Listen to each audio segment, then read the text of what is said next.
সবাইকে স্বাগত জানাচ্ছি নেক্সাস টেলিভিশনের নিয়মিত আয়োজন চলমান,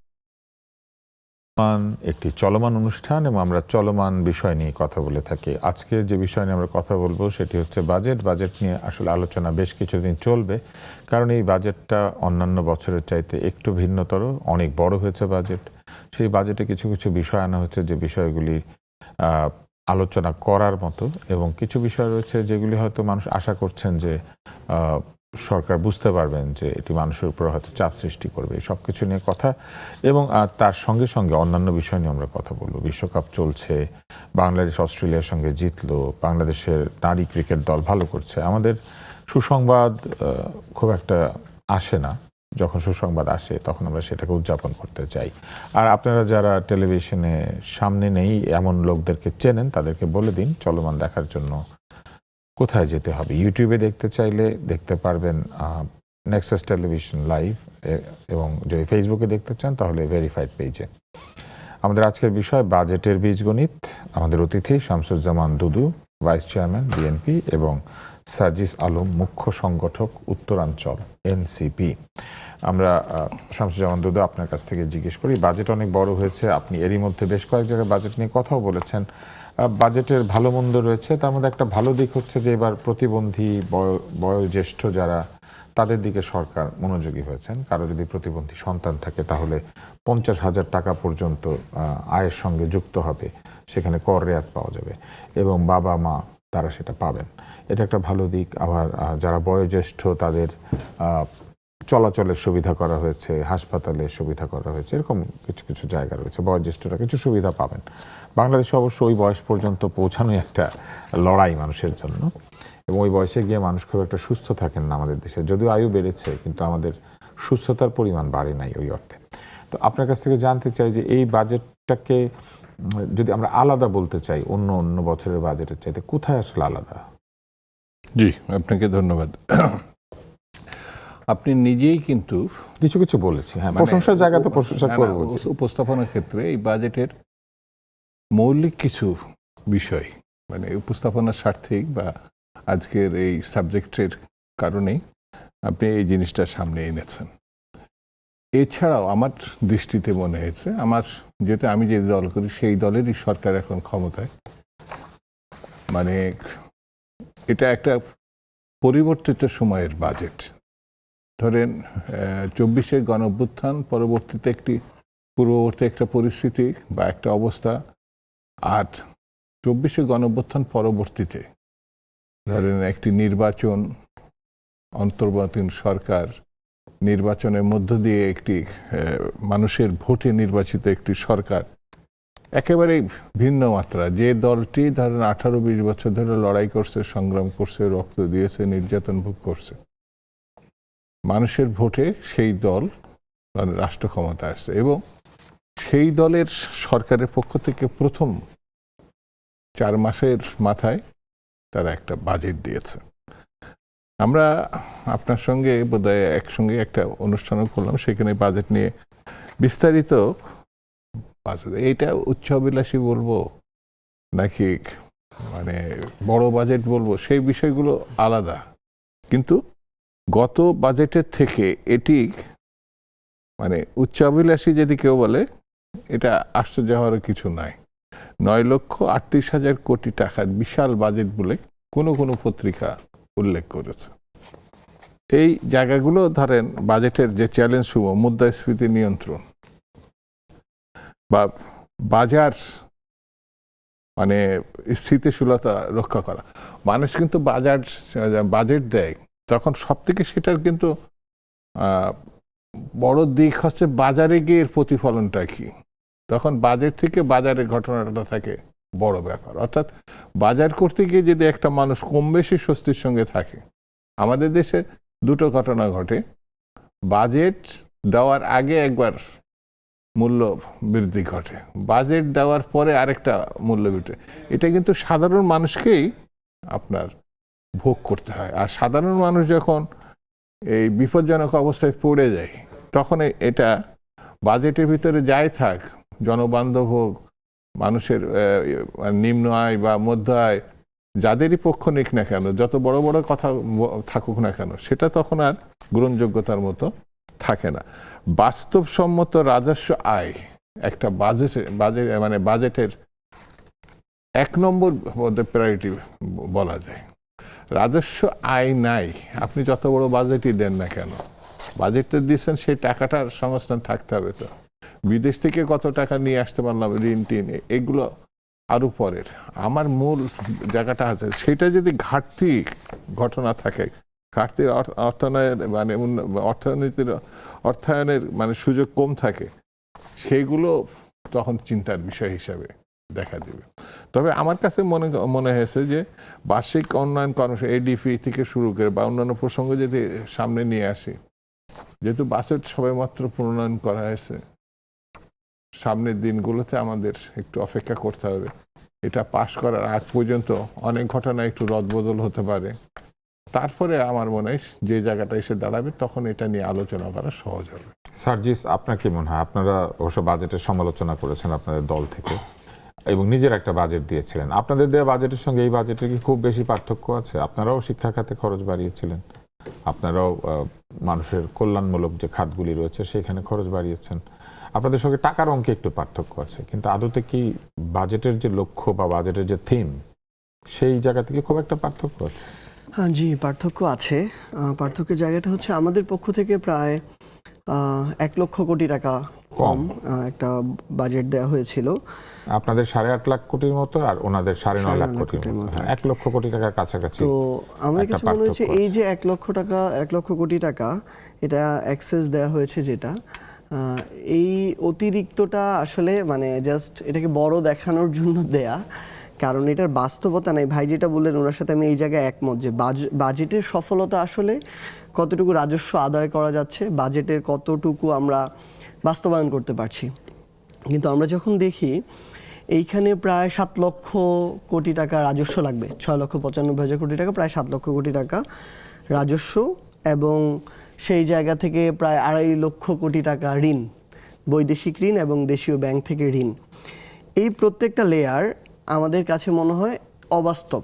এখান থেকে একটা নির্দিষ্ট লিমিট, এই 3টা জায়গা থেকেই অ্যারাউন্ড 1 লক্ষ কোটি টাকা যদি কমে আসতো, তাহলে ওই জায়গাটাতে এটা কিছুটা বাস্তবতার কাছাকাছি থাকতো। অ্যাকচুয়ালি এটা লক্ষ্যমাত্রা অর্জন সম্ভব, এটা যদি আসলে প্রায় 7.5 লক্ষ কোটি টাকার একটা বাজেট হয়। আমি যদি বলি, আমাদের বছরে সর্বশেষ বছরে রাজস্ব আদায় সব মিলে সম্ভব হয়েছে প্রায় 4.5 লক্ষ কোটি টাকা।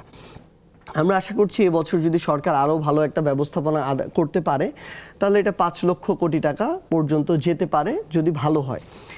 তাহলে আমাদের এখানে শুধু রাজস্বতে প্রায় 2 লক্ষ কোটি টাকার একটা ঘাটতি দেখতে পাচ্ছি আমরা।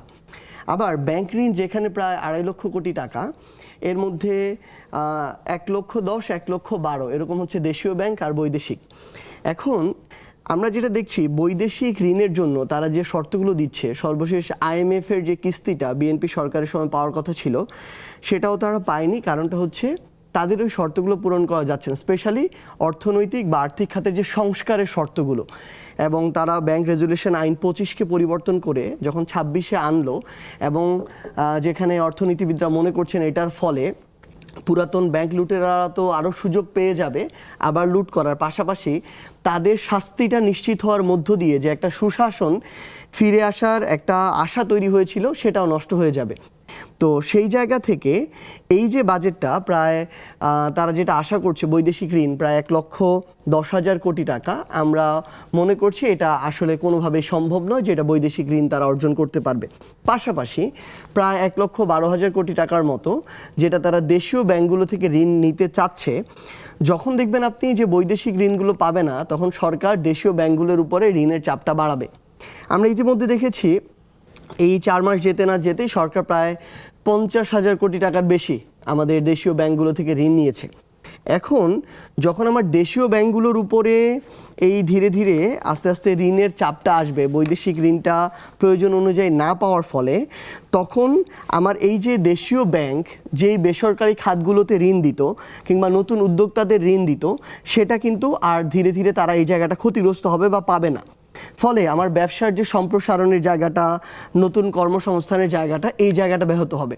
তো সেই জায়গা থেকে যতটুকু আমাদের ঋণ আমরা এই সরকার প্রত্যাশা করছে নতুন বাজেটে প্রায় 2.5 লক্ষ কোটি টাকা, আমরা আশা করি, মানে আমরা মনে করছি যে এটা ধারে কাছে আসলে যাওয়া সম্ভব নয়।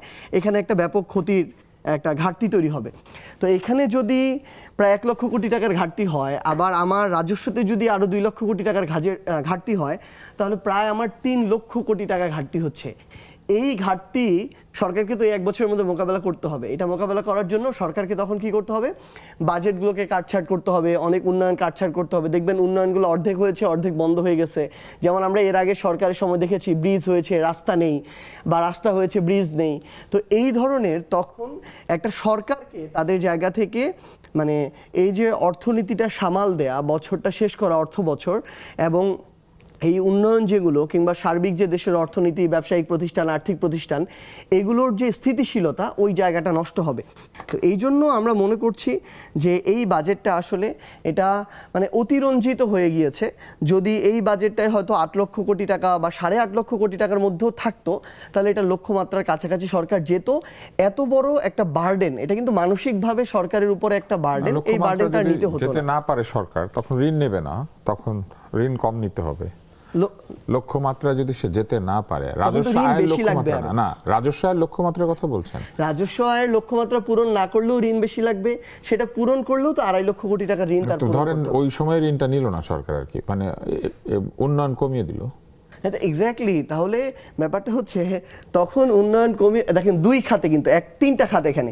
দেশীয় যে ব্যাংক সেখান থেকে ঋণ, আবার বিদেশি ব্যাংক সেখান থেকে ঋণ, আবার রাজস্বর প্রয়োজন অনুযায়ী রাজস্বটা আদায় করা। 3টার যে কোনো খাতেই যদি আমরা দেখছি যে 3টার কোনো খাতেই তার সরকার তার লক্ষ্যমাত্রা পৌঁছানো সম্ভব না, এটা বাস্তবসম্মত না। একজনও কেউ বলেনি যে একটা লক্ষ্যমাত্রা পূরণ করতে পারবে। তাহলে হঠাৎ করে ধরেন এখন একটা উন্নয়ন প্রকল্প শুরু করা হলো, শুরু করার পরে অর্ধেক কাজ শেষ হয়ে গেল আগামী ধরেন 8 মাস, 9 মাস, 10 মাসের মধ্যে, তারপর সরকারের কাছে টাকা নেই, তারপরে কি হবে আসলে? তো এটাই হচ্ছে এই বাজেটের সবচেয়ে বড় চ্যালেঞ্জ। পূর্বের বাজেটের সাথে এই বাজেটের পার্থক্যটা হচ্ছে এখানে আশা কিংবা অনেক বেশি অতিরঞ্জন হয়েছে, আশা অনেক বেশি করা হয়েছে, কিন্তু বাস্তবতার সাথে এটার পার্থক্যটা বেশি। এটাই আমরা মনে করছি এটা সরকারের জন্য সবচেয়ে বেশি চাপ হয়ে দাঁড়াবে। রাজস্ব আয় কত ধরেছিলেন আপনারা? আমরা রাজস্ব আয় ধরেছিলাম 6 লক্ষ কোটি টাকার মতো। তার তো ওরা খুব বেশি না, 1 লক্ষ কোটি টাকা, 92,000 কোটি টাকা। হ্যাঁ, তো 6 লক্ষ কোটি টাকা থেকে যদি আমরা 5 লক্ষ কোটি টাকা আদায় করা সম্ভব। বাজেটও বড় করেছে আপনাদের, ওইখানে রাজস্ব একটু বাড়িয়ে দিয়েছে। কিন্তু আপনি কি মনে করেন আপনারা এখন সরকার পরিচালনা করলে 6 লক্ষ কোটি টাকা তুলতে পারতেন? না, আমরা তো বলেছি বাস্তবসম্মত হচ্ছে 5 লক্ষ কোটি টাকা পর্যন্ত তোলা যাবে। এবং যখন আপনারা এবার 6 লক্ষ কোটি দেখালেন কেন আপনাদের ছায়া বাজেটে? খুব স্বাভাবিকভাবে একটু পার্থক্য আপনার রাখতে হবে, এটাকে আপনার চ্যালেঞ্জ হিসেবে নিতে হবে। যতটুকু আপনি তুলতে পারবেন অতটুকু যদি আপনি লক্ষ্যমাত্রা দেন তাহলে তো হবে না। আপনারা 6 লাখ পারবেন, তো ওনারাও 6 লাখ পারবেন, ওনারা আরো 1 লাখ চ্যালেঞ্জ নিয়েছে। এখানে তো 1 লাখ যদি হতো তাহলে আলাদা, 1 লাখ কোটি এখানে হচ্ছে চিন্তার পার্থক্য। এখানে 1000 এমন দেখবেন আপনি 10টা মন্ত্রণালয়ের বরাদ্দ একখানে করলে 1 লক্ষ কোটি টাকা, তাহলে এটা তো 1 লাখ না। আমরা যেভাবে যত সহজে বলছি বিষয়টা অত সহজ না ওই জায়গা থেকে। আরেকটা এখানে গুরুত্বপূর্ণ বিষয় আছে, যেটা হচ্ছে এই বাজেটের মধ্যে সরকার একটা পরিবর্তন এনেছে। সরকার অনেক জায়গায় ভালো কিছু আমরা উদ্যোগ দেখেছি, যেমন আপনি দেখেন ব্যবসায়ের ক্ষেত্রে যারা বড় ধরনের ব্যবসায়ী আছে তাদের ক্ষেত্রে একদম শুল্ক ছাড় থেকে শুরু করে বিনিয়োগে প্রণোদনা থেকে শুরু করে শিক্ষা খাতে, স্বাস্থ্য খাতে, এগুলোতে বরাদ্দ বাড়ানো হয়েছে। এখন আমরা সাময়িক বা আংশিক ধন্যবাদ জানিয়ে রাখছি, কারণ আমরা বাস্তবায়নটা পর্যন্ত দেখতে চাই। কারণ এর পূর্বেও আমরা এরকম অনেক বাজেট দেখেছিলাম, শেষ পর্যন্ত বাস্তবায়নটা হয়নি। কিন্তু একটা জিনিস যেটা এবার এই 9,38,000 কোটি টাকা বাজেটের মধ্যে 3 ভাগের 2 ভাগ হচ্ছে পরিচালন ব্যয়। অর্থাৎ এই যে আমাদের বেতন থেকে শুরু করে এই যে আমাদের আপনারা কমাতে পারতেন না, পরিচালন ব্যয় তো যেখানে ছিল সেখানেই থাকবে, কারণ বেতন বাড়াতে হচ্ছে। এটা 50-50 ছিল, এটা নরমালি 50-50 ছিল। তো তখন আপনার তাহলে এডিবি মানে বার্ষিক যে উন্নয়ন বরাদ্দটা এটা বেড়ে যায়, কিন্তু এবার আমাদের বার্ষিক উন্নয়ন বরাদ্দটা হচ্ছে 3 লক্ষ কোটি টাকা। এখন এখানে আরেকটা গুরুত্বপূর্ণ মানে আমরা পরিবর্তন চোখে পড়েছে, যেটা এখন পর্যন্ত আমরা কাউকে সামনে আনতে দেখলাম না। এই যে 3 লক্ষ কোটি টাকা এটা বার্ষিক উন্নয়ন যে বরাদ্দ এডিবিতে নিয়ে এসেছে, এর মধ্যে এর আগে পর্যন্ত থোক বরাদ্দ থাকতো। ভাই বলতে পারবে বেশি আছে, থোক বরাদ্দ ছিল 10,000 কোটি টাকা, 11,000 কোটি টাকা মন্ত্রণালয়গুলো মিলিয়ে। এবার এটা দিয়েছে 1,70,000 কোটি টাকা, এক বছরের ব্যবধানে 17 গুণ বেড়েছে। এখন এই যে থোক বরাদ্দটা 1,70,000 কোটি টাকা 3 লক্ষ কোটি টাকার মধ্যে, এটা সবচেয়ে বড় সমস্যা হচ্ছে এটার ম্যানেজমেন্টটা আসলে হয় কে কত পলিটিক্যালি পাওয়ারফুল, কে কত গুরুত্বপূর্ণ পদে আছে, কে কোন মন্ত্রীর থেকে বাগিয়ে নিতে পারে, কে কার এলাকায় বেশি নিয়ে যেতে পারে, কে কত পাওয়ারফুল মানে সরকার দলের মধ্যে এইভাবে যায়। তাহলে এটার মধ্যে একটা উন্নয়ন বৈষম্য তৈরি হওয়ার চান্স আছে এক। আর দ্বিতীয় আরেকটা গুরুত্বপূর্ণ সমস্যাটা হচ্ছে এটার মধ্য দিয়ে যেটা হবে আলটিমেটলি আমার যেটা ডেভেলপমেন্ট দেশের, যেটা আমার চোখে পড়বে বড় বড় জায়গাগুলোতে, ওই সংখ্যাটা কমে যাবে। জনাব দুদু, আপনি 1-2 লাইনে যদি শুধু থোক বরাদ্দের উত্তরটা দিতে পারেন, এত থোক বরাদ্দ কেন আসলে? কেন নির্দিষ্ট খাতে বরাদ্দ না দিয়ে এত টাকা হাতে রেখে দেওয়া হলো? অনেক জিনিস আছে প্রয়োজন, অনেক তো 2 লক্ষ কোটি টাকা, মানে 1,70,000 কোটি টাকা মানে কিছুক্ষণ আগে স্যারজি যে উল্লেখ করছে সম্ভবত এই কথাটা, যে ব্রিজ আছে রাস্তা নাই। ব্রিজের টাকাটা ছিল, এই জন্য ব্রিজটা হয়েছে, কিন্তু রাস্তার টাকা ছিল না। তো এখন এই ধরনের নানান মানে ঘটনা দেখ, স্বাস্থ্যক্ষেত্রে থাকতে পারে, তো সেটা যোগাযোগ মন্ত্রণালয়ের অধীনে, স্বাস্থ্য মন্ত্রণালয়ের অধীনে খাত নির্দিষ্ট করে দিয়ে দিলেই তো হতো। থোক রাখা হলো না, থোক হলে তো আসলে ডিসক্রিশনারি ডিসিশন চলে আসে। আমার বিবেচনায় যে ওটা প্রয়োজনীয়তা আছে বলেই সরকারের পক্ষ থেকে এই খাত অনুযায়ী রাখা হয়েছে। এখন খাত আপনি যে খাত অনুযায়ী আপনি যে কথাটা বলছেন ওটা না উল্লেখ করে রাখা হয়েছে।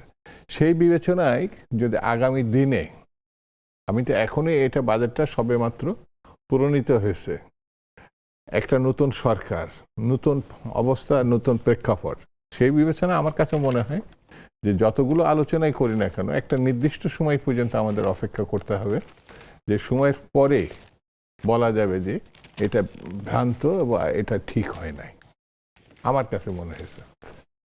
আমরা এই জায়গায় এসে একটি বিরতি নিচ্ছি, বিরতির পর ফিরে আসবো। চলমানে আমরা বাজেট নিয়ে একটু কথা বললাম, বাজেট নিয়ে হয়তো আমরা আর বেশিক্ষণ কথা বলবো না, বিরতির পর আমরা অন্যান্য বিষয়ে যাওয়ার চেষ্টা করবো। একটু বিশ্বকাপ নিয়েও কথা বলতে চাই।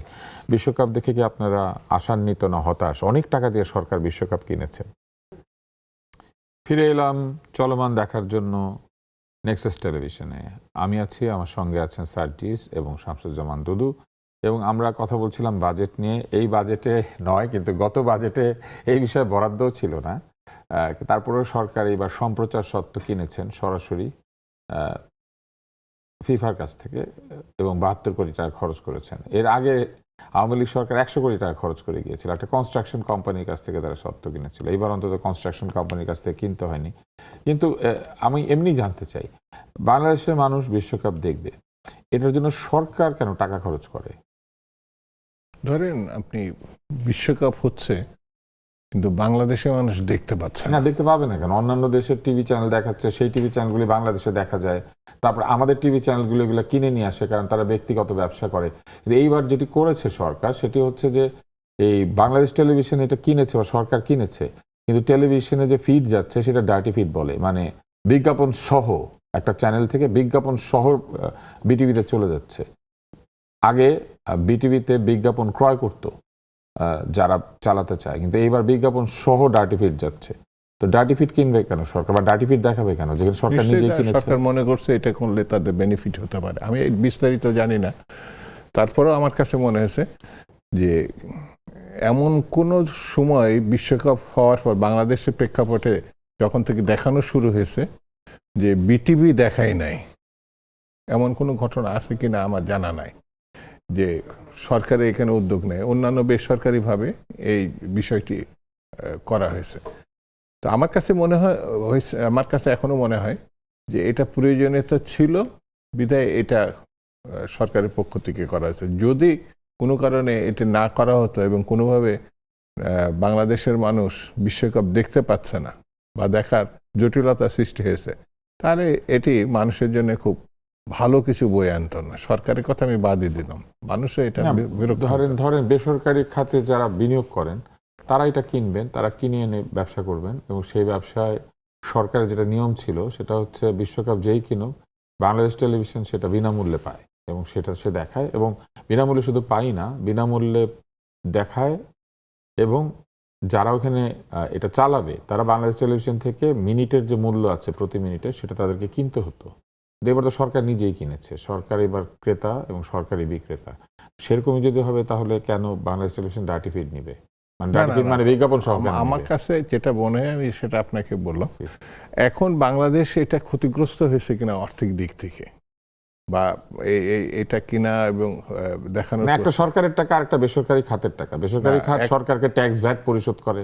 না, এটা মানে লক্ষণীয়, মানে দেখার বিষয়। এবং আমরা যত সময় যাবে আমরা এটা আরো পরিষ্কার হতে পারবো। দুই হচ্ছে যে বাংলাদেশের প্রেক্ষাপটে মানে বিশ্বকাপ আমার কাছে মনে হচ্ছে সাধারণ মানুষের জন্য, এরা শ্রেণী নির্বিশেষে আপামর মানুষ, বিশেষ করে তরুণ তো আছে, তরুণ ছাড়াও এদেশের সর্বমানুষ ফুটবলকে পছন্দ করে। তারপরে অন্যান্য খেলাগুলো গ্রহণ করা হয়, ক্রিকেট বা বাস্কেটবল বা অন্যান্য খেলা। কিন্তু ফুটবল এটা অনেক আগের থেকে, মানে এমন কেউ নাই যে ছাত্র জীবনে এটা ফুটবলের লাথি মারে নাই বা তার সঙ্গে খেলায় অংশগ্রহণ, যদি একটা খেলাও করে থাকে তো দেখা যাবে 95% ছেলে মেয়ে এই ফুটবলের সঙ্গে ছিল। এখন তো মেয়েরাও যুক্ত, এখন মেয়েরাও আমাদের অনেক সম্মান এবং অনেক বিজয় ছিনিয়ে আনছে বিদেশ থেকে বিশেষ করে। তো সেই ক্ষেত্রে ফুটবলকে আমার কাছে মনে হয়েছে যে এটা এই যে মানে বিশ্বকাপ, আপনি এটাকে যৌক্তিক মনে করেন যে সরকার 3-4 বছর পর পর বিশ্বকাপের জন্য যদি পয়সা খরচ করে, এটা আসলে পরবর্তীতে কি হবে সেটা পরের কথা, 3 বছর 4 বছর বা নেক্সট টাইম। এবারকার বিবেচনায় আমার কাছে সরকারকে মনে হয়েছে অযৌক্তিক কিছু। কিন্তু এই বিশ্বকাপ হচ্ছে গভীর রাতে, তো যার জন্য অর্ধেক লোক কিন্তু রাত জেগে টিভি দেখতে পারছেন না, যেটা অন্যান্য বছর যেটা অনেক উত্তেজনার সঙ্গে লোকজন দেখে, এবং গুরুত্বপূর্ণ খেলাগুলি ভোর রাতের দিকে হচ্ছে। না, আমার কাছে যে যদি তার শারীরিক সুস্থতা থাকে আর ফুটবল প্রিয় মানুষ হয়, খেলা যখনই হোক, সে ভোর রাত্রি হোক বা সন্ধ্যা রাত্রি হোক বা অন্য যে। আপনি কোন দলের সমর্থক? আমি আগে থেকে ব্রাজিল দলের সাপোর্টার। আমরা এই অনুষ্ঠানে একজন আর্জেন্টিনার সমর্থক নিশ্চয়ই আছেন, সার্জিস। সার্জিস হাসে। আপনি কি ভাবছেন যে আপনার ভোট কমে যাবে? না, ভোট কমে যাবে না। ব্রাজিল সমর্থকরা ভোট দিবে না? ভোট অবশ্যই দিবে, যারা খেলার তো জায়গা ডিফারেন্ট। আপনি কি আর্জেন্টিনার সমর্থক? হ্যাঁ, অবশ্যই, প্রাউডলি। তো একটু বলেন যে এবার আর্জেন্টিনার সম্ভাবনা কতটুকু, তারপরে জিজ্ঞেস করি যে আপনি কি মনে করেন যে সরকার যে কিনেছে ঠিক আছে? না, প্রথমত হচ্ছে যেহেতু আমার এখানে আমি 2 জন ব্রাজিল সমর্থক পেলাম। আমি এখনো বলি নাই। না, আপনি ব্রাজিল সমর্থক, আমরা আপনার প্রশ্ন শুনেই বুঝেছি। তো আমরা এটা মনে করি আর কি যে অন্তত ব্রাজিলকে ছাড়িয়ে যাওয়ার মতো কোয়ালিফাইড টিম আমাদের আছে। আর আমাদের মানে আমি আসলে কখনো এরকম না আর কি যে আমি ধরেন ব্রাজিল দমন কমিশন করব, এই টাইপের না। আমি তাদের জন্য শুভকামনা জানাই আর কি। কিন্তু মানে রিয়েলিটি হচ্ছে এটা যে ধরেন পৃথিবীর সেরা স্ট্রাইকার আমাদের তো একজন আছেই, আর ব্রাজিলেও আছে, কিন্তু ওনার যে সর্বোচ্চ ফিটনেসের যে জায়গাটা, ওই জায়গাটাতে এখন নাই। এটা একটু দুঃখজনক। আর খুবই স্বাভাবিকভাবেই পৃথিবীর সেরা গোলকিপারও আমাদের সাথে আছে এই মুহূর্তে। সেই জায়গাটাতে আমরা এগিয়ে থাকি অ্যাজ এ টিম। আমরা যদি দেখি আপনারা অনেক সম্ভাবনা দেখতে পাচ্ছেন। হ্যাঁ, এবং সবচেয়ে গুরুত্বপূর্ণ হচ্ছে মানে যারা ডিফেন্ডিং চ্যাম্পিয়ন থাকে, দেখেন বাংলাদেশ সর্বশেষ যে খেলাটা ছিল বাংলাদেশের ক্রিকেটের, সেখানে তারা পাকিস্তানকে পরাজিত করলো, আমরা দেখেছি। সেই কনফিডেন্স নিয়ে কিন্তু তারা অস্ট্রেলিয়ার মতো দলকে 20 বছর পরে তাদেরকে মানে পরাজিত করলো এবং প্রথমবারের মতো সিরিজ জেতার ঘটনা আমরা দেখলাম। তো এটা হচ্ছে কনফিডেন্সের লেভেল। আসলে আমরা মনে করি আর্জেন্টিনার ওই কনফিডেন্স লেভেলটা আছে। এবং গতকালকে যদিও এটা একটু প্রত্যাশিতই, একেবারে অপ্রত্যাশিত না যে মরক্কো খুব স্ট্রং একটা ফাইট দিবে। ব্রাজিলের খেলা দেখে আপনারা আরো আশান্বিত হয়েছেন? আশান্বিত হইনি কিছুটা, না, ব্রাজিলকে আমরা আমাদের সমমানের ফুটবল তো বেশ আলী রিয়াজ সংস্কার কমিশনের মতো অনেক সংস্কার করেছে, যেমন রেফারিরা এখন দৌড় মেরে গিয়ে ভিআর দেখে এসে ডিসিশন বদলাতে পারেন। না, এটা তো ঠিক আছে, এটা তো ভালো, এটা তো দরকার ছিল, এটা হওয়া দরকার ছিল। না হলে তো এমন অনেকেই ছিল, আমরা দেখেছি এর আগের ম্যাচগুলোতে আর কি, মানে হাত দিয়ে গোল করলে পরে আমরা এটাও দেখেছি আর কি, যেটা হতো যে রেফারি দৌড় দিয়ে গিয়ে দেখে এসে কিন্তু গোল বাতিল করে দিতে পারত। আমরা এটাও আবার দেখেছি যেটা এখন হবে, যে যারা স্পর্শ না হওয়ার পরও মোটামুটি 20টা ডিগবাজি দিয়ে অভিনয়গুলো করতো ফাউলের, হলুদ কার্ডের, লাল কার্ডের, সেগুলো এবার আর হওয়ার সম্ভাবনা থাকবে না। সো বোথ সাইড আমরা ঠিক আছে, আমরা খুশি, আমরা তো নিজেদের উপর কনফিডেন্ট। ধরেন এই সংস্কারটা যদি তখন হতো তাহলে তো আর ওই গোলটা হতো না। না না, এই সংস্কার তখন হলে ব্রাজিলও হয়তো আমরা ওই 5টা স্টার যেটা নিয়ে আপনারা বলেন, যেটা হয়তো আপনি হয়তো দেখেছেন, হাত আপনাকে দিয়ে। হ্যাঁ মানে আপনাকে দেখে যদিও ইয়াং লাগে কিন্তু আপনি তো দেখেছেন এটা, আপনি অনেক আগের মানুষ। কিন্তু আমাদের জেনারেশন যারা, তারা তো আর 2002 দেখে নাই, বিশ্বকাপও দেখে নাই। সো এটা না হলে হয়তো আমার এই যেমন যে- 74 সাল থেকে বিশ্বকাপ মনে আছে। হ্যাঁ ওই যে আপনার তো থাকবে, বললাম তো, মানে আমাদের জেনারেশন তো আমরা ব্রাজিল শুধু ওই যে একটা ঐতিহ্যের কথা ধরেন শুনে এই যে এসে আর কি। এই প্রযুক্তি যদি তখন থাকতো তাহলে তো আসলে এই অনেক প্রযুক্তি কিছু থাকলে হতো না। আসলে আপনাদেরও হয়তো 5টা নাও হতে পারতো। সম্ভাবনা কম, কারণ আমাদের সর্বকালের সর্বশ্রেষ্ঠ একটা খেলোয়াড় ছিল, তার হ্যাঁ নাম সেটা তার ছিল। নাম পেলে। হ্যাঁ এদিকেও ছিল, এদিকেও ম্যারাডোনার মতো খেলোয়াড় ছিল। হ্যাঁ হ্যাঁ নিশ্চয়ই। তাহলে দেখেন কি চমৎকার একটা তর্ক হতে পারে। কিন্তু সংসদে আমরা লক্ষ্য করলাম যে কিছু কিছু বিষয় মনে হয় সংসদে আলাপ হওয়া দরকার ছিল, কিন্তু সেই আলাপগুলি হয় নাই। তার মধ্যে একটা হচ্ছে পুশিন নিয়ে সংসদে Exactly. আলোচনা স্থগিত হয়েছে, এবং সেটা নিয়ে মীর আহমেদ বিন কাসেম আরমান, উনি মিরপুর এলাকার সদস্য, তিনি একটা প্রস্তাব এনেছিলেন, কিন্তু দেখা গেল যে আলোচনাটা হয় নাই এবং কার্যসূচিতে সেটা থাকে নাই। অন্যদিকে ভারত বাংলাদেশ সীমান্তে দেরিতে বেড়া নির্মাণ ঐতিহাসিক ভুল, এটা বলেছেন আসামের মুখ্যমন্ত্রী। তিনি বলেছেন যে শিলিগুড়ি যদি খোলা থাকে আর মানকাটচর বন্ধ থাকে, এতে করে হয় না, মানে বন্ধ করলে সব বন্ধ করে দিতে হবে। এবং পুশিনের চেষ্টা বিজেপি চালিয়ে যাচ্ছে। অন্যদিকে ভারতের রাষ্ট্রদূত বলেছেন একই আকাশ একই মাটি, কি কি জানি বলেছেন। হ্যাঁ, 140 কোটির সাথে 20 কোটি যুক্ত করে দিয়েছেন। আমাদের একটু বাড়িয়েছেন, ওনাদের একটু কমিয়েছেন, কিন্তু 160 কোটি বানিয়েছেন, হিসাবটা অনেকটা বাজেটের মতো তো করে উনি বলেছেন যে একই আকাশ। তো একই আকাশ হলে আবার ফেরত দেয় কেন? আপনার কি মনে হয় সরকারের যে রোল সেটা থেকে আপনারা সন্তুষ্ট? আর বিরোধী দলও কি যথেষ্ট পরিমাণে প্রতিবাদটা করতে পারছে? কেননা সরকারি দলের একজন নেতা কিন্তু সংসদের বাইরে যথেষ্ট শক্তিশালী বক্তব্য দিয়েছেন। মোয়াজ্জেম হোসেন আলাল বলেছেন অবিলম্বে সীমান্তে অপতৎপরতা বন্ধ করুন, এটা মোয়াজ্জেম হোসেন আলাল বলেছেন। আপনার কি মনে হয় সরকারের ভালো মানে শক্তিশালী অবস্থান দেখতে পাচ্ছেন নাকি আপনাদের কোনো মন্তব্য আমরা আছে এটা নিয়ে? বিরোধী দলের জায়গা থেকে এর চেয়ে অনেক মানে শক্তিশালী স্টেটমেন্ট দিয়েছি আমরা, মিডিয়াতে বলেন, টকশোতে বলেন, সংসদে বলেন, সংসদের বাইরের রাজনৈতিক জনসভায় বলেন। কিন্তু কেন জানি আসলে মেইন স্ট্রিম মিডিয়া এখন সরকারি দল কেন্দ্রিক বেশিরভাগ হয়ে গিয়েছে, ওইটাই বেশি কাভার করে আসলে। আর সোশ্যাল মিডিয়াতেও কেন জানি যারা বিরোধী মত দেয় সেই জায়গাগুলোতে অপিনিয়নগুলো তুলনামূলক তাদের রিচটা, সরকার তো আমরা শুনলাম কিছু টুলস কিনেছে এগুলো নিয়ন্ত্রণ করার জন্য সোশ্যাল মিডিয়ায়, তো সেই জায়গায় রিচগুলো কমিয়ে দেওয়ার ব্যবস্থা করা হচ্ছে বিভিন্নভাবে। কিন্তু আমি যদি ওভারঅল বিষয়টা বলি, এটা খুব সিরিয়াস একটা কনসার্ন আমাদের জায়গা থেকে।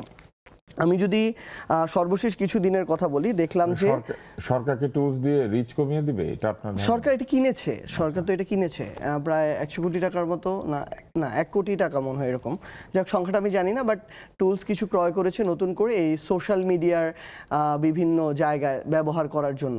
এবং এটা বিভিন্ন যারা এজেন্সি আছে, সংস্থা, গোয়েন্দা সংস্থা, তাদেরকে দিয়ে, আপনারা যে বাক স্বাধীনতার কথা বলতেন সেখানে হস্তক্ষেপ, না এটা বললাম, মানে তাদেরকে দিয়ে এই কাজগুলোতে এগুলো ব্যবহার করা হচ্ছে, এটাই হয়, নাহলে তো ওই টুলসগুলোর কোনো প্রয়োজন ছিল না। এখন এটা যদি মানে উপযুক্ত, ধরেন অনেক প্রোপাগান্ডা এখন সোশ্যাল মিডিয়ায় চলে, সেই প্রোপাগান্ডা বা গুজব যেগুলো দিয়ে ছড়ানো হয়, এই কেন্দ্রিক যদি বিষয়গুলোর এগেনস্টে স্টেপ নেয় সমস্যা নেই। কিন্তু এটা যদি সরকার এগেনস্টে একটা যৌক্তিক সমালোচনা বা মতামত গিয়েছে তখনও সেটাকে থামিয়ে দেওয়া হয়, তাহলে সেটাতে আমাদের সমস্যা আছে। আমি একটু পুশিনের বিষয়টাতে আসি। সর্বশেষ 4 দিনে প্রায় 22টা জায়গায় পুশিন করা হয়েছে প্রায় 250 জনকে সীমান্তবর্তী জেলাগুলোতে, এবং 26টা জেলায় আমাদের এক্সট্রা নতুন করে হচ্ছে সেখানে বিজিবি মোতায়েন করা হয়েছে।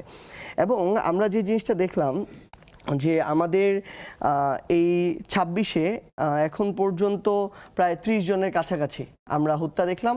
যেদিন নতুন আমাদের দীনেশ ত্রিবেদী, ভারতের হাই কমিশনার বাংলাদেশের, উনি যেদিন আসলেন, যেদিন উনি এই ধরনের কথাবার্তাগুলো বললেন, ওই দিনও আমাদের একজনকে মৌলভীবাজারের সীমান্তে হত্যা করা হয়েছে 2 দিন আগে।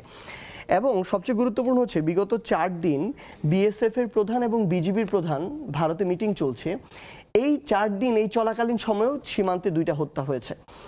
এখন সবচেয়ে দুঃখজনক কথা হচ্ছে এই সময়ে এটার পক্ষে সাফাই গাইতে গিয়ে আমার সরকারের পররাষ্ট্র মন্ত্রণালয়ের সংশ্লিষ্ট ব্যক্তি তিনি স্টেটমেন্ট দিচ্ছেন যে এই বিষয়ে আমরা তৎপর, আমরা এখন পর্যন্ত ভারতের আমরা পররাষ্ট্র মন্ত্রণালয়ে 13টা চিঠি পাঠিয়েছি। কি নির্লজ্জতা! মানে এর চেয়ে বেশি নমনীয় পররাষ্ট্রনীতির উদাহরণ আর কি হতে পারে যে আমি একটা দেশকে 13টা চিঠি পাঠাবো পুশিন বন্ধের জন্য, তারা কোনো রিপ্লে দিবে না। আমি একটা চিঠি পাঠাবো, তারা রিপ্লে দেওয়ার রাষ্ট্রীয় প্রোটোকল অনুযায়ী তারা রিপ্লে দিবে, না দিলে আমি ভারতীয় হাই কমিশনারকে ডেকে পাঠাবো। কিন্তু এটা যখন হয় না, আমি যখন এটা আবার জনসম্মুখে বলি 13 বার আমাকে পুশিন বন্ধের জন্য চিঠি পাঠাতে হয়েছে, এর চেয়ে লজ্জার তো আমাদের জন্য কিছু হতে পারে না। আমরা শেষ করে একটু শুধু আপনার কাছে আসি। এবং আরেকটা বিষয় আমি শুধু উল্লেখ করি, যেটা হচ্ছে দীনেশ ত্রিবেদী যে কথাটা বলেছেন, এটা আমাদের কাছে অত্যন্ত আপত্তিকর কথা। আমরা তাকে একটা জিনিস, বন্ধুত্বের কথা হ্যাঁ না, বলেছেন আমরা বন্ধুত্বের স্বরে একটা জিনিস বলি, বন্ধুত্বের স্বরেই বলি। এই যে ধরেন আসাম থেকে শুরু করে ত্রিপুরা কিংবা এই যে পশ্চিমবঙ্গ কিংবা এদিকে সেভেন সিস্টার্স, এই কেন্দ্রিক আজকে থেকে 200, 300, 400, 500 বছর আগের ব্রিটিশ সাম্রাজ্য বলেন, মোগল সাম্রাজ্য বলেন, এই সময়ের সেন্টার ছিল এই বাংলা।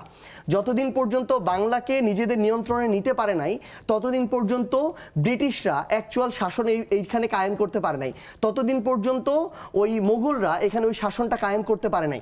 তাহলে এই বাংলা সেন্টার কেন্দ্রিক আমরাও স্বপ্ন দেখি আগামীর পৃথিবীতে ইতিহাসে, ঐতিহ্যে, কালচারে, সংস্কৃতিতে এই বাংলা আবার আসাম, পশ্চিমবঙ্গ, ত্রিপুরা সহ সেভেন সিস্টার্সের সেন্টার হয়ে উঠবে, এবং আমরা আমাদের এই বঙ্গোপসাগরকে আমাদের যে আগামীর যে দ্বার, এই দ্বার হিসেবে ব্যবহার করে তাদেরকে নিয়ে একসাথে চলবো।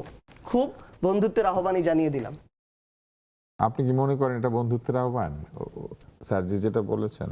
কারণ উনি যেটা বলেছেন, উনি তো মনে হয় ওই অর্থে বলেন না, এটা রাজনৈতিক অর্থে বলেন না, উনি সাংস্কৃতিক অর্থে বলেছেন। আমি ওই কালচারালি বলেছি। দীনেশ ত্রিবেদী যে বলেছেন যে সে তার মতো করে রাজনীতি, সে তো একটা রাজনীতির লোক, কূটনীতির লোক না। সে কিন্তু এই এসেছেন তো কূটনীতিক হিসেবে আসছেন, কিন্তু রাজনীতির চ্যানেল থেকে আসছেন। সাধারণত কূটনীতিক চ্যানেল থেকে এই জায়গা থেকে আসে। তো তার মতো করে তিনি এই কথাটা বলেছেন। সেটি নানান ব্যাখ্যা হতে পারে। কূটনীতির ক্ষেত্রে এক কথার 10টা ভাব সম্প্রসারণ হতে পারে। তো এটা হলো একটা। আর 2 হচ্ছে, এটা কিন্তু আপনাকে মানতে হবে যে একটি নির্বাচিত সরকার এখন রাষ্ট্র ক্ষমতা আছে জনগণের ভোটের মাধ্যমে। আমি কেন এই কথাটা বলছি, যে 24শে গণঅভ্যুত্থান আমাদের একটি ঐতিহাসিক নজির, দৃষ্টান্ত এবং ঘটনা। জাতীয় রাজনৈতিক ইতিহাসে এটি একটি অনন্য বিষয়।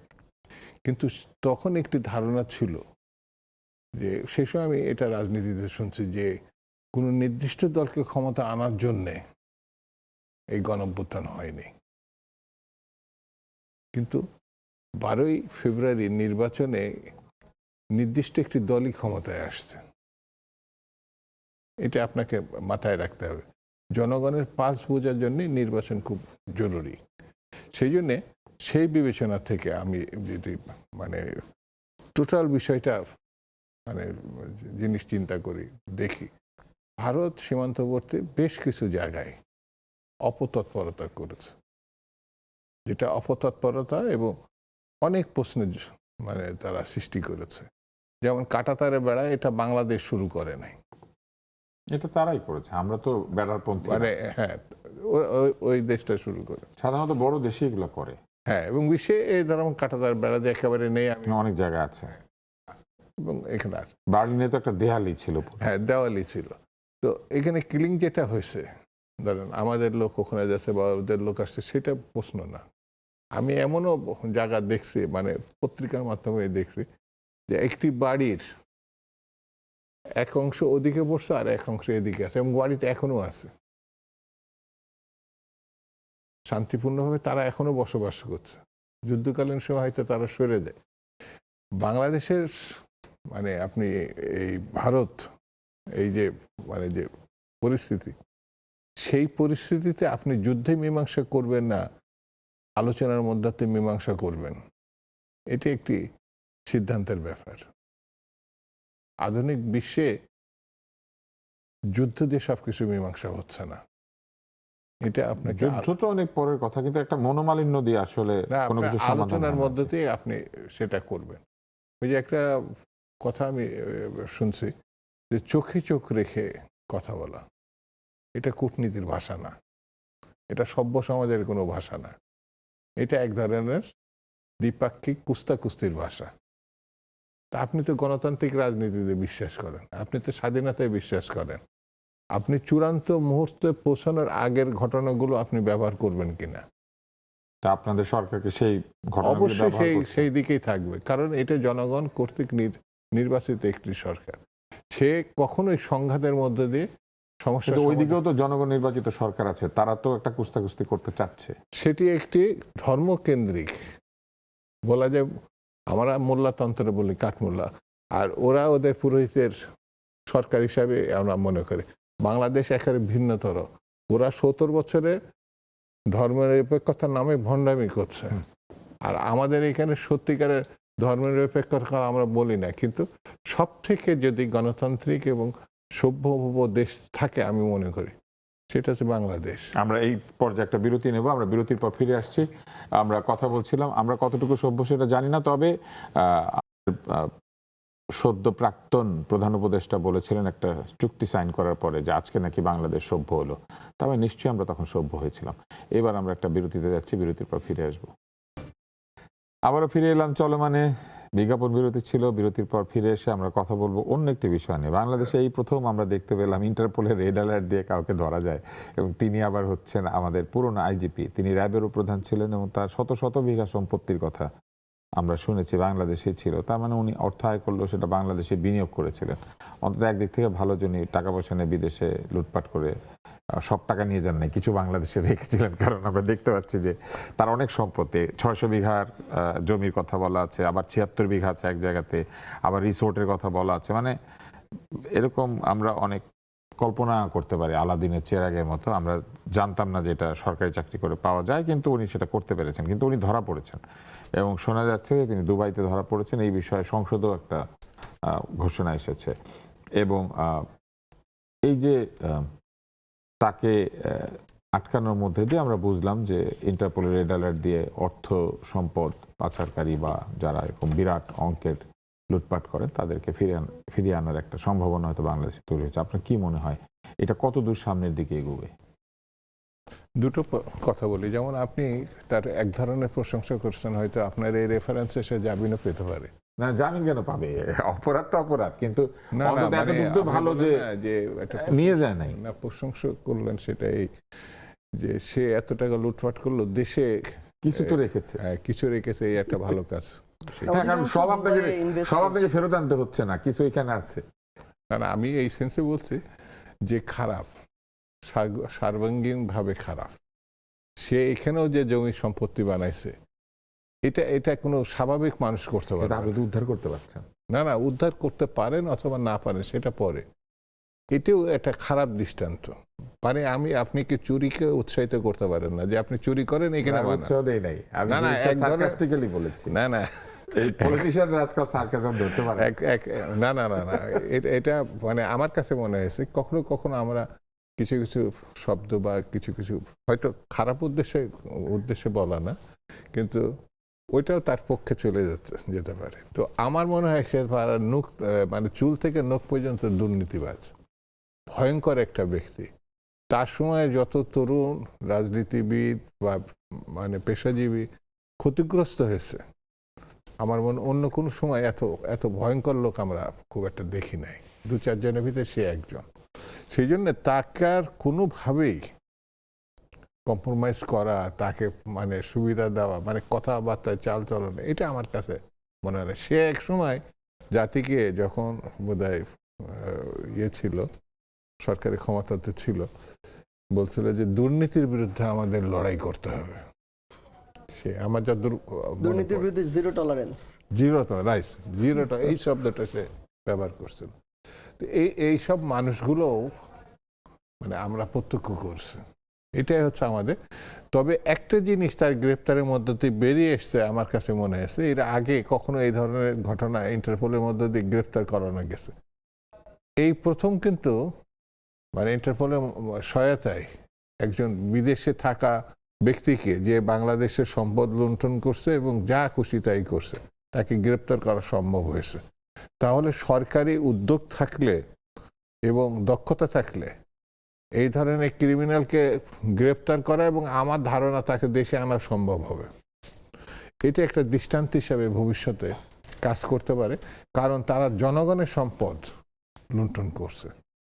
সার্জিস, জি আমি এখানে একটু জানি, কারণ আমাদের এখানে একটা আমরা দেখতে পাচ্ছি একটা পত্রিকার রিপোর্ট, সেখানে আছে যে তার স্ত্রীর 31,70,00,000 টাকা এবং তার সঙ্গে আরো 16,01,00,000 টাকার তথ্য গোপন, বড় মেয়ের 8,75,00,000 টাকা, মেজো মেয়ের 5,59,00,000 টাকা। তো স্ত্রী কন্যা মিলিয়ে প্রায় 31 কোটির সঙ্গে ধরেন আরো 15-16 কোটি, তো অনেকগুলি টাকা। এত টাকা কি আসলে চাকরি করে আয় করা যায় নাকি, বা আসলে আপনার কি মনে হয়? না, তিনি তার পুরো চাকরি জীবনে যা উপার্জন করেছেন, তিনি তার ওই একটা গোপালগঞ্জের রিসোর্টে যা খরচ করেছেন, তার পুরো জীবনের চাকরিটাকে একত্রিত সেখানে বলা করলেও হচ্ছে যে একটা পরিবার নামে গোপালগঞ্জ মাদারীপুরে কয়েকশো বিঘা জমি আছে এবং সেইখানে একটা রিসোর্টও হয়েছে, সাভানা ইকো রিসোর্ট। আমি ওটার কথাই বলছিলাম যে তার এবং পুরো পরিমাণ জীবনে বলা হচ্ছে প্রায় 600 বিঘার কাছাকাছি। তার পুরো লাইফের যত ইনকাম আছে এটাকে একত্রিত করা হলেও জমি জায়গা পাচার থেকে শুরু করে সব বাদ দিয়ে শুধু তার যদি একটা রিসোর্টের খরচের হিসাব ধরা হয় তাহলে ওই একটা রিসোর্টের খরচের হিসাব হবে না। আমি যদি ওভারঅল বিভিন্ন জায়গা থেকে পাওয়া তথ্য অনুযায়ী বলি, তার মোটামুটি জমির পরিমাণ হচ্ছে 1000 বিঘা, শুধু গোপালগঞ্জ আর মাদারীপুর অঞ্চলে আছে প্রায় 600 বিঘা এবং এর মধ্যে সেখানে অভ্যুত্থানের পরে বৈরাগী টোল, সেখানে অভ্যুত্থানের পরে এরকম ধরনের অভিযোগ এসেছিল আসলে যে ওইখানে যারা হিন্দু অধ্যুষিত এলাকা ছিল, একটা বড় এলাকা, তাদেরকে ভয় দেখিয়ে সেখান থেকে স্থানান্তরিত করা হয় এবং সেই জায়গাটা দখল করা হয়। নাহলে বর্তমান বাংলাদেশে একসাথে কোনো একজন ব্যক্তি কিনেও যদি নেয় একসাথে 600 বিঘা জমি পাবে, এটা আসলে সম্ভব না ওই জায়গা থেকে। তো এবং আমরা পরবর্তীতে দেখি যে দেশের বাইরে তার ওরকম 40-50টা ফ্ল্যাটের গল্প আমরা শুনি এবং তার এই দেশে আমরা যা দেখি সেটার পরিমাণটা অনেক কম। তার সবচেয়ে বড় ইনভেস্টটা হচ্ছে দুবাইয়ে, এই জন্য অভ্যুত্থানের পরে সে দুবাইতেই পালিয়েছিল এবং সেখানেই তার আরেকটা সাম্রাজ্য বেনজিরের এম্পায়ার, ওই জায়গায় সে ছিল, আরামায়েশ আলিশান করছিল। তো অন্তর্বর্তীকালীন সরকারের সময় উদ্যোগটা নেওয়া হয় এবং আমরা সর্বশেষ আজকে এসে সেটা শুনলাম। তো আমরা বিএনপি সরকারকে এটার জন্য ধন্যবাদ জানাতে চাই, কিন্তু আমরা সেদিন আসলে স্বস্তি পাবো। ওইদিকে গ্রেফতার ধরেন আমাদের ভাই ওসমান হাদির হত্যাকারীকেও করা হয়েছে, এখন পর্যন্ত আমরা জানি না কেন দেশে আসছে না। শেখ হাসিনার রায় হয়েছে, কেন দেশে আসছে না আমরা বুঝতে পারছি না। তো বেনজির কবে আসবে, যেদিন আসবে অবশ্যই আমরা আমাদের জায়গা থেকে বিএনপি সরকারকে মন থেকে ধন্যবাদ জানাবো। কিন্তু পাশাপাশি আমি কিছু তথ্য দিতে চাই, এগুলো অ্যাড করা প্রয়োজন। কারণ আওয়ামী লীগ সরকারের সময়ে যারা লুটপাট করেছে, অর্থ পাচার করেছে, তাদের হয়তো আপনি 10-20 জন 30 জনের তালিকা করলে এই সিরিয়ালে বেনজির নিজের জায়গা করে নিতে পারবে না। তার মানে একটা ছোট্ট বিরতি নিয়ে আসবো, আমাদের হাতে বেশি সময় নাই। তাহলে বিরতির পর আমি নামগুলো বলবো, আপনি আলাপ করতে পারবেন। এবং আমাদের আরো একটা মজার প্রশ্নই আছে, কেননা আমাদের বিখ্যাত নায়িকা যার হাতে ছবি কম কিন্তু আলোচনা বেশি, পরিমণি, তিনি একটা ফটোকার্ড শেয়ার করেছেন এবং তিনি ফটোকার্ড শেয়ার করে নাকি সেখানে লিখেছেন মজা। এই ঘটনা যে বেনজির সাহেব আটক হয়েছেন তাতে পরিমণি মজা পেয়েছেন। তো আমরা, আপনার কি মনে হয় যে গণমাধ্যম মাঝে মাঝে গুরুত্বহীন মন্তব্যকেও অনেক গুরুত্ব দিয়ে থাকে? কেননা এই বিষয়ে একজন চিত্রনায়িকার মতামত কেন গণমাধ্যমের কাছে এত গুরুত্বপূর্ণ হয়ে উঠবে? আমরা জানি না গণমাধ্যম আসলে কার মন্তব্যকে গুরুত্ব দেয়, কার মন্তব্যকে গুরুত্ব দেয় না, তবে একটা বিষয়কে খুবই গুরুত্ব দেয়, সেটা হচ্ছে বিজ্ঞাপন। চলেন আমরা ফিরে আসি একটা বিরতি নিয়ে। বিরতির পর ফিরে এলাম চলমানে। শামসুজ্জামান দুদু, আমরা আলাপ করছিলাম অর্থ পাচারকারী এবং যারা লুট করেছেন তারা ফেরত আসবেন বলে, কিন্তু এমন অনেক পাচারকারী তো আছেন, যেমন পিকে হালদার আছে ভারতে, বহুদিন ধরে সে সেখানে বন্দিও ছিল, শুনেছি জামিনও পেয়েছে, কিন্তু তাকে ফেরত আনার ব্যাপারে কিছু শোনা যাচ্ছে না। কিন্তু সে তো হাজার হাজার কোটি টাকা নিয়ে পালিয়েছে। মানে ওই যেটা সার্জিস আলম বলছিলেন যে যদি একটা তালিকা হয়, সেই তালিকায় বেনজির হয়তো খারাপ ছাত্র হবেন আর কি, মানে যা লুট করেছেন তার চেয়ে অনেক বেশি লুট করা লোক আছে আর কি। লুট করার লোক অবশ্যই আছে। আমাদের সাবেক প্রধানমন্ত্রী শেখ হাসিনা, তার বোন শেখ রেহানা, এই ধরনের রাষ্ট্রীয় বিবেচনায় যারা মানে একেবারে শীর্ষ, মানে অনেক লম্বা লিস্ট। এটা রাজনীতি। হালদার ফিরে না কেন? মানে আপনারা কি তাদেরকেও ফিরাতে পারবেন? না না না, আমি ফিরানোর বিষয়টা হচ্ছে যারা অর্থ কেন্দ্রিক লুটপাট, এটা একটা। তো যেমন এসালো, হতে পারে অনেক আছে এরকম, অনেকেই আছে যারা এই দেশ থেকে পাচার করে বিদেশে নিয়ে গেছে। যেমন সম্ভবত এসালোর একটা ভেনাস না কোথায় একটা বাড়ি, হ্যাঁ সাইপ্রাসে সম্ভবত একটা আলিশান বাড়ি, এই দেশে বাড়ি ঘরের কোনো সীমানা নাই। আমি যদি বলি আপনাকে, ধরেন মন্ত্রীদের বাড়ি ঘর আছে ওইখানে, বিভিন্ন দেশের লোকজন, এবং তারা তো ধরেন টাকা নিয়েছে, এবং টাকা যে নিয়েছে তারা অস্বীকারও করে না। যেমন আমি এমনও দেখেছি একজন মন্ত্রীর নৌ পরিবহন আছে, মানে ওইখানে উনি বিলাসী নৌযানে করে উনি ওনার পরিবারের আছে ঘুরে বেড়ান। মানে যেটা আছে এই যে, তো যেটাই সার্জিস বলছিল আর কি, যে লিস্টে অনেক, মানে একটু অনেক উপরের দিকে লোকজন আছে, কিন্তু আমরা জানতে চাই যে এইভাবে কি ফিরে আসবে তা, বা এরকম ভাবেই আপনারা ফেরত আনার ব্যবস্থা করবেন? না অবশ্যই উদ্যোগ তো সরকারের থাকতে হবে, এবং সেটি এক কামিয়াব হোক, এবং এইসব দুর্নীতিগ্রস্ত মানুষ জনগণের অর্থ বিদেশে পাচার করছে, নিয়ে গেছে, সেগুলো ফিরে আনা হোক। তার একটা ইঙ্গিত কিন্তু পাওয়া যাচ্ছে এই মানে সাবেক পুলিশ কমিশনার আইজিপি, তাকে গ্রেপ্তারের মধ্য দিয়ে তাকে যদি দেশে আনা যায়, তাহলে এটা কিন্তু এক ধরনের দৃষ্টান্ত যে এইসব দেশগুলোতে যদি আইজিপিকে ধরা সম্ভব হয়, তাহলে এই অর্থ মানে পাচারকারীদের ধরা সম্ভব হবে না কেন? তো একটা ইঙ্গিত তো আমরা পেলাম যে, কিন্তু সাথে আরেকটা ইঙ্গিত আমরা পেয়েছি, ক্রিকেটার নাইম হাসানকে পুলিশ মারধর করেছে। জাতীয় ক্রিকেটার, তাকে চট্টগ্রামে পুলিশ পরিচয়ে মারধর করে থানায় নিয়ে যাওয়া হয়েছে, এবং পরে পুলিশ থেকে এটা বলা হয়েছে যে যারা জড়িত তাদের বিরুদ্ধে কিছু শাস্তিমূলক ব্যবস্থা নেওয়া হয়েছে। কিন্তু পুলিশ এরকম মারধর করতে শুরু করেছে কেন?